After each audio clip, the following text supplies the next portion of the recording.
ठंडो ड्याम मां ख़बर ईंदा हलो त Hyderabad directorate general training and research institute for agriculture engineering and water management Sindh Hyderabad पारां वाटर मैनेजमेंट डिपार्टमेंट जे ऑफिसरनि खे बहितर सिख्या लाइ 5 ॾींहनि जी ट्रेनिंग प्रोग्राम जो इत्माम कयो वियो। सभ खां पहिरीं इदारे में क़ाइम ट्रेनिंग हाल ते राव अब्दुल जब्बार जे नाले जी तख़्ती हणी इफ्तिताह करे दुआ घुरी वई। ट्रेनिंग जे पहिरें ॾींहुं ट्रेनिंग लाइ ईंदड़ ऑफिसरनि खे training and research institute for agriculture engineering and water management Sindh जे मुतलिक इब्तिदाई ॼाण ऐं इदारे तरफ़ां सिंध जी ज़रई तरक़ी लाइ कयल ख़िदमतुनि मुतलिक इदारे जे डायरेक्टर मोहम्मद अयूब बुर्दी ख़िताब कंदे चयो त हिन इदारे जो मक़सद सिंध में ज़रायत लाइ इस्तेमाल थींदड़ पाणी जे ज़ियान खे रोकण लाइ आबादगारनि जी ज़मीनुनि में मौजूद कचनि वाटर कोर्सनि खे पको कयो पियो वञे। इन अमल सां आबादगार घटि पाणी ते पंहिंजा फसल पोखे घणी उपत हासिल कनि था।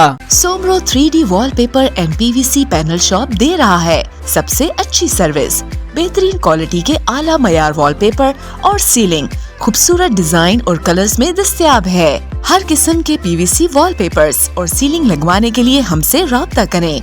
हैदराबाद, कासिमाबाद, लतीफाबाद, जामशोरो, मीरपुर खास और सिंध के मुख्तलिफ शहरों में सर्विस मौजूद है। Soomro 3D wallpaper and PVC panel. राब्ता नंबर रंजन अली सोमरो 0333 370 2516, व्हाट्सएप 0333 370 7886। मज़ीद ख़बरनि ऐं तफ़सीलात लाइ विज़िट कयो असांजी वेबसाइट www.awamiNewsHD.com ऐं ॾिसंदा रहो अवामी न्यूज़ HD।